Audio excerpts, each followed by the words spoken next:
छुपा लिया है और रोते हुए कह रही हैं, अरे भैया तुमने हमारे बहुत से सुंदर श्रेष्ठ पुत्रों का वध कर दिया है, ये अंतिम में ये कन्या भगवान की कृपा से प्राप्त हुई है, इसको तो छोड़ दीजिए,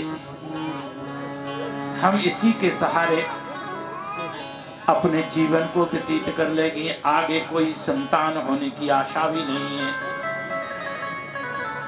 लेकिन वो तो दुष्ट है, दुष्ट स्वार्थोन्मूलित सहृदय, जो स्वार्थी होते हैं उनका हृदय का सद्भाव, प्रेम भाव, स्नेह भाव नष्ट हो जाता है। बार बार कह रही है, भैया ये कन्या है, तुम्हारी भांजी है, भांजी है, इसको छोड़ दो। लेकिन वो कहां छोड़ने वाला, उसने उस कन्या के चरणों को पकड़ लिया और आकाश में घुमाकर पत्थर पर पटकने वाला था। वो भगवान की माया, उसको कौन मार सकता है। हाथ से छूटकर आकाश में अष्टभुजा देवी का रूप धारण कर लिया। सिद्ध चारण गंधर्वैर अप्सरा किन्नरोर गई, उपाहृतोर्बलिभिः स्तूयमानेदमब्रवीत्। अष्टभुजा देवी का स्वरूप, सारा संसार, सारा आकाश उसके प्रकाश से जगमगाने लगा। कंस ने ऊपर देखा तो बड़े बड़े सिद्ध महापुरुष, सिद्ध चारण, गंधर्व, किन्नर, उरग, देवगण उनके ऊपर फूलों की वर्षा कर रहे हैं, कोई आरती कर रहे हैं। वो भगवती कहती हैं कि किम मया हतया मंद जाता खलु तवांतकृत, यत्र क्वा पूर्व शत्रु माहिंसी कृपणान प्रथा। अरे दुष्ट कंस, तू मेरे को क्या मारेगा? तेरे मारने वाला ब्रज में पैदा हो चुका है। अगर तू कुछ दिन जीवित रहना चाहता है तो छोटे छोटे बच्चों को, बच्चियों को मारना बंद कर दे। ऐसा कहकर भगवती अंतर ध्यान हो गई। कंस को बड़ी गिलानी हुई, बहुत दुख हुआ। अपने बहन बहनोई देव की वसुदेव के चरणों में गिर गया और कहने लगा, दैवमप्यनृतं भक्ति न मर्त्यायेव केवलम्, यद विश्रम्भादहं पापा सुतुर्निहितवांछिषु। देव की वसुदेव से कहता है, बहन है बहनोई जी, मैं बहुत पापी हूं, मैंने आपके बच्चों का वध किया है। मैं तो सोचता था कि मनुष्य ही झूठ बोलते हैं, लेकिन देववाणी, आकाशवाणी और देवर्षि नारद भी झूठ बोलता है। इनके कहने पर मैंने आपके बच्चों का वध किया है, मेरे अपराध को क्षमा कर दीजिए। क्षमध्वं मम दौरात्म्यं साधवो दीनवत्सला, इत्युक्त्वा श्रुमुखः पादौ स्याला स्वश्रो रथाग्रही। कंस वसुदेव जी का साला लगता है। संस्कृत में साले को स्याला कहते हैं। वो स्याला, वो कंस साला वसुदेव जी और देवकी के चरणों में गिर गया और कहने लगा,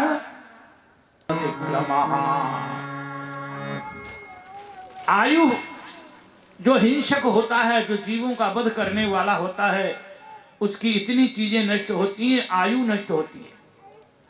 अगर 80 वर्ष की आयु लेकर के जीवित हुआ है और हिंसा करता है, लोगों को मारता है, काटता है, तो 20-25 वर्ष में ही मर जाता है। देखो ये उग्रवादी पुलिस के हाथों से मारे जा रहे हैं, लेकिन बेशर्म है, ये रक्त बीज की संतान होते हैं, एक को मारो 4 पैदा हो जाते हैं।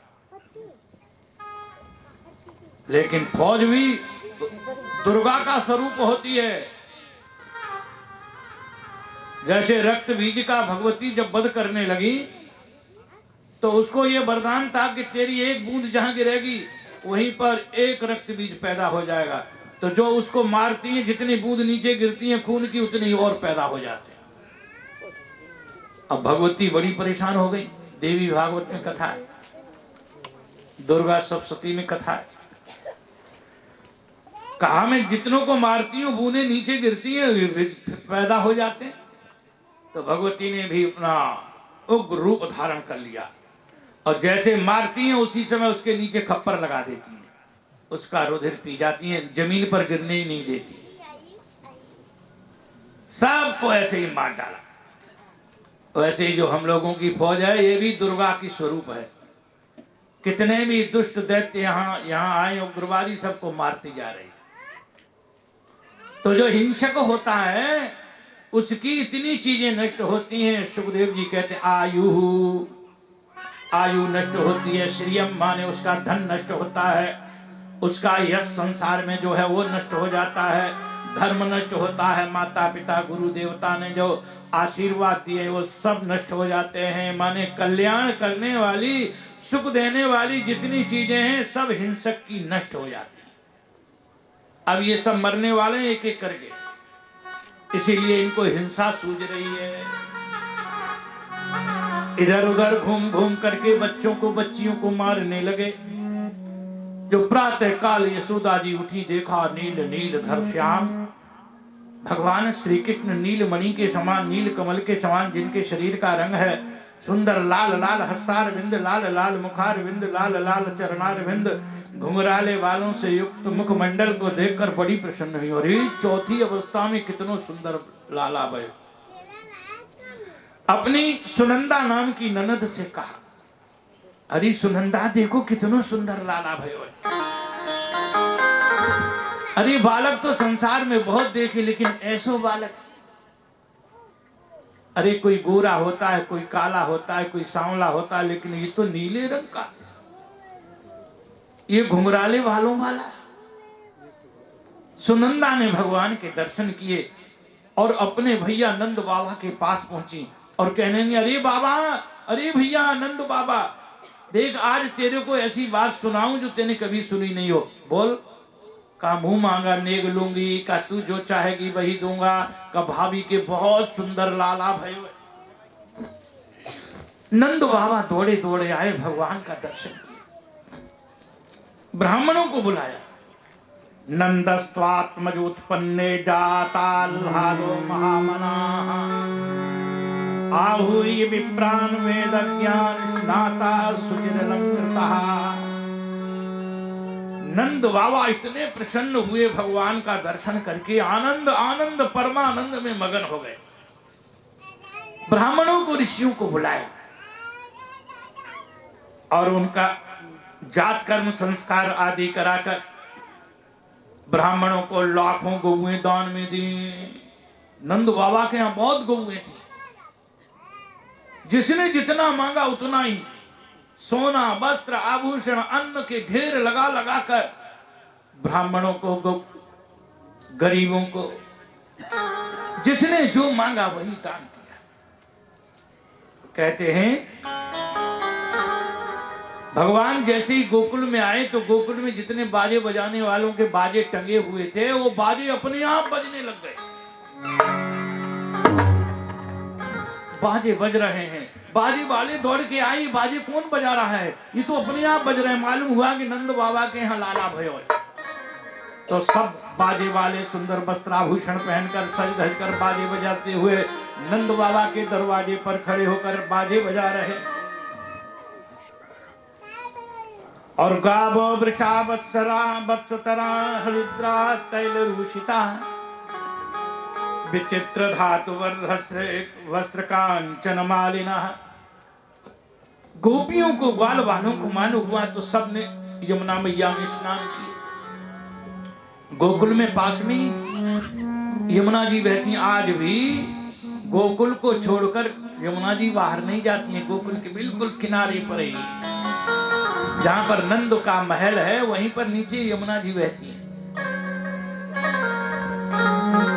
हम लोग जब जाते हैं तो आजकल तो पुल बन गया है मथुरा से गोकुल जाने का। पहले तो घूम करके जाते थे राया होकर, अब तो बस 10 मिनट में ही पहुंच जाते हैं गोकुल, गोकुलेश भगवान के दर्शन करने के लिए। तो मथुरा जी और गोकुल के बीच में यमुना जी हैं, यमुना जी पे पुल बना दिया है, बहुत अच्छी व्यवस्था हो गई है। तो सुखदेव जी महाराज कहते हैं, हे राजन, जितनी भी गोपियां हैं, ग्वाल बाल हैं, गौए हैं, सांड हैं, बछड़ा हैं, बछिया हैं, सबने यमुना मैया में स्नान कियो। सबने अपने अपने बछड़ों को, बछियों को, सांडों को, ग्वालों, बच्चों को, गौओं को बढ़िया सजाया है, तिलक किया है, बंधनवार अपने घरों को सजाया है, सुंदर सुंदर ध्वजा पताका लगाए हैं और महार वस्त्राभरण कंचकोष्णी सुभूषिता गोपा समायु राजन नानोपायन पाणया। जितने भी ग्वाल बाल हैं, बड़े बूढ़े जवान, स्नान करके धोती अंगरखा पहनकर मुड़ासा लगाकर दूध दही माखन के मटके ले जा रहे हैं, नंद बाबा को समर्पित कर रहे हैं, उनके लिए वस्त्र आभूषण ले जा रहे हैं, उनको समर्पित कर रहे हैं। और गोपियां सज धज कर सुंदर वस्त्र आभूषण पहनकर 16 प्रकार को श्रृंगार कर नव कुमकुम किंजल का मुख पंकज भूतया और बल भी त्वरितम जगमु प्रदश्रवण्य चलत कुचाह। कहते बहुत सुंदर, जैसे आजकल देवियां पाउडर लगाती हैं, वैसे उस जमाने में एक अंगराग बनता था। अंगराग माने पाउडर, वो कैसा था, आजकल तो वैसा कोई लगा ही नहीं सकता है। नव कुमकुम किंजल का मुख पंकज भूतया, उसमें इतनी चीजें पड़ती थी जिसको देवियां उस जमाने में लगाती थी, केसर, कस्तूरी और मलयागिरी चंदन। आजकल ये मिलना बहुत कठिन है। 1 ग्राम कस्तूरी खरीदने जाओ तो 24,000 रुपए की मिलती है, वो भी अच्छी है कि नहीं है, नकली है कि असली है, उसका भी कोई ज्ञान नहीं। केसर कितनी महंगी है, और मलयागिरी चंदन के तो दर्शन होना कठिन हो गया। लेकिन गोपियों ने बहुत सुंदर केसर, कस्तूरी, मलयागिरी चंदन से मिला हुआ अंगराग अपने शरीर में लगाया, सुगंधित, और बहुत सुंदर लहंगा पहना, चुनरी बिलाज पहनी, वस्त्राभूषण पहनकर अपने हाथों में सोने के थालों में, स्वर्ण के थालों में यशोदा मैया, रोहिणी जी और भगवान के लिए, बलराम के लिए वस्त्र आभूषण लेकर, पूजा की सामग्री लेकर, सब नाचती गाती हुई यशोदा जी के दरवाजे पर आ गई। यशोदा जी कहती हैं, आओ आओ गोपियों, आओ गोपियों। गोपियां जब पहुंचती हैं तो कहती हैं, अरे मैया तू पहले अपने लाला को दर्शन करा दे। तो यशोदा जी कहती हैं, मेरो लाला देखो पालने में सो रहे हो। भगवान ने अपनी आंखें खोल रखी हैं, सोने की तो लीला कर रहे हैं, भगवान जग गए और लाइन लगाकर पंक्तिबद्ध होकर गोपियां भगवान के दर्शन करने के लिए जाती हैं, एक एक करके। कहते हैं गोपी की निगाह जिस अंग पर भगवान के पहले पड़ती है उसी अंग को वो देखती रह गई। किसी की निगाह भगवान के हस्तार बिंदु पर पड़ी तो हाथ ही देखती रह गई। हाथों में इतने सुंदर हाथ, अंग अंग प्रतिलाग हैं, कोटि कोटि सतकाम। भगवान के एक एक अंग में करोड़ों करोड़ों कामदेवों से अधिक सुंदरता विराजमान है। किसी ने आंखें देखी तो आंखें ही देखती रह गई, किसी ने चरण देखे तो चरण ही देखती रह गई। जो अंग पहले देखा उसी को देखती रह गई, उसी को देखने से उसको तृप्ति नहीं हुई। कहीं किसी गोपी की निगोड़ी अखियों की नजर न लग जाए, इसीलिए गोपियां हरिद्रा चूर्ण तैलाद भी सिंचन्त्यो जन्मुज्जगु। भगवान को नजर न लग जाए इसीलिए तेल, हल्दी और आटा मिला हुआ चूर्ण भगवान के ऊपर ऐसे घुमाती हैं और फेंक देती हैं और कहती हैं, जुग जुग जिए री यशोदा मैया के, जुग जुग जिए री यशोदा मैया के ललना।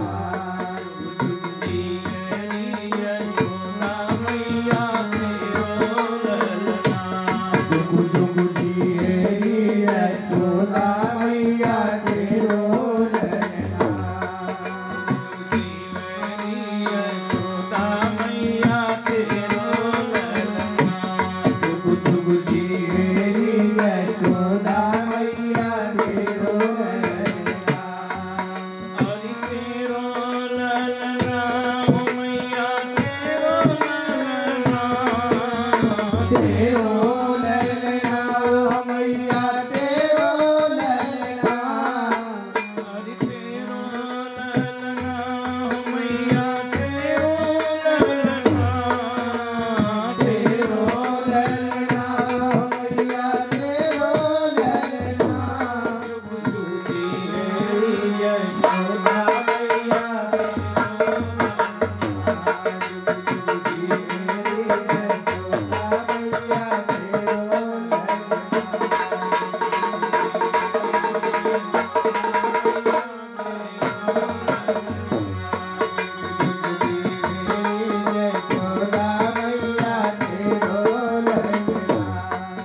गोपियां भगवान को नजर न लग जाए इसीलिए हल्दी तेल आटा मिला हुआ चूर्ण भगवान के ऊपर घुमाती हैं और फेंक देती हैं और कहती हैं अरे मैया तेरो लाला जुग जुग जिए।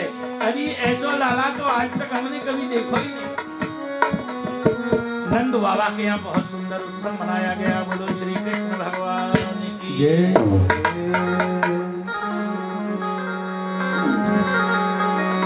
लूट कर ले गया दिल जिगर सामोरा जादूगर सामोरा जादूगर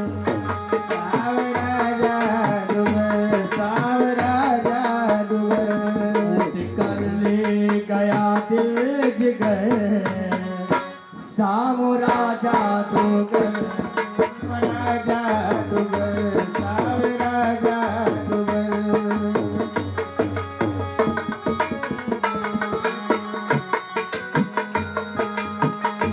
मेरा सामुरा मेरा सामुरा मेरा सामुरा मेरा सामुरा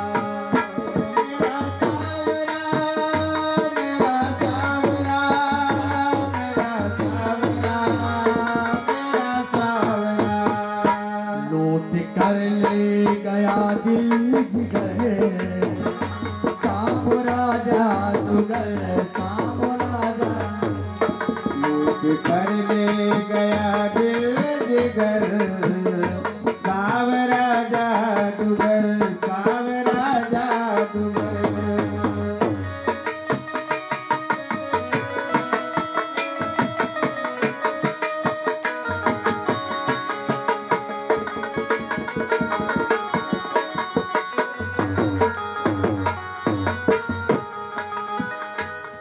और देख छवि नटखट की हुई मैं दीवानी एक छवि नटखट की हुई मैं दीवानी देख छवि नटखट की हुई मैं दीवानी एक छवि नटखट की हुई मैं दीवानी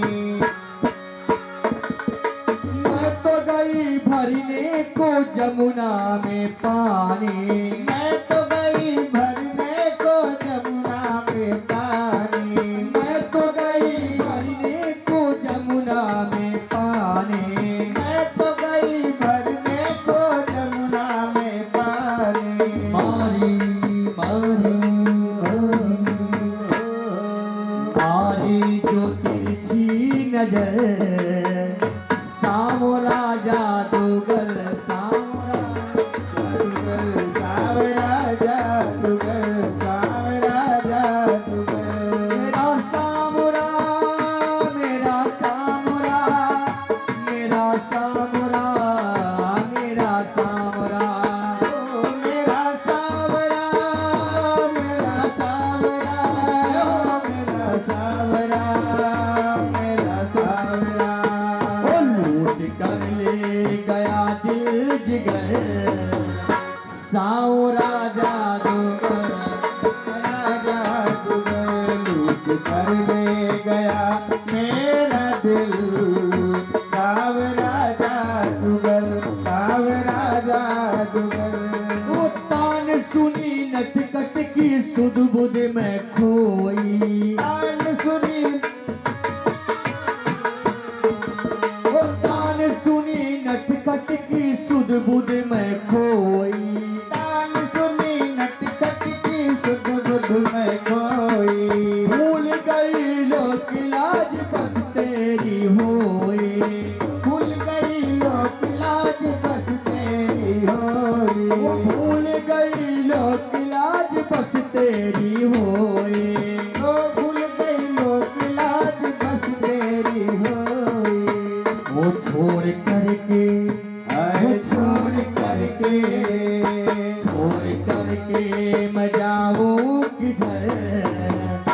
सावरा जादूगर सावरा जादूगर सावरा जादूगर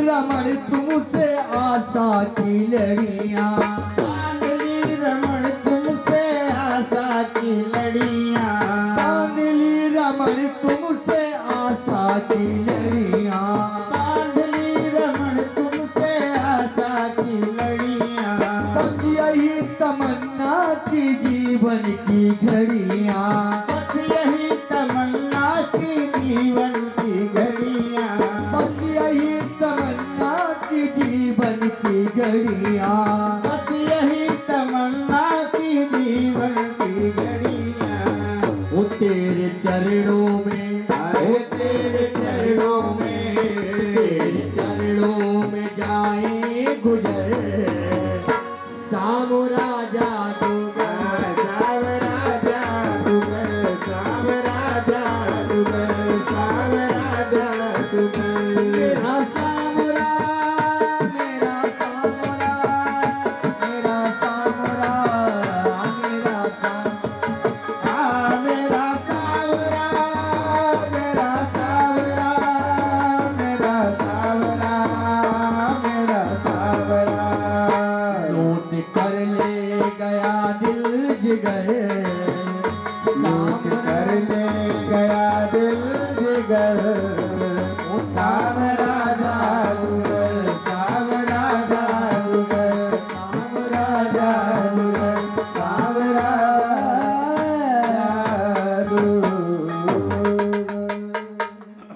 कृष्णचंद्र भगवान की गुरु महाराज की नंद बाबा के यहाँ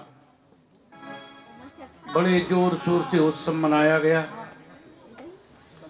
ये बात गुप्तचरों के द्वारा कंस को मालूम हुई कि नंद बाबा के यहाँ बहुत सुंदर लाला भयो है।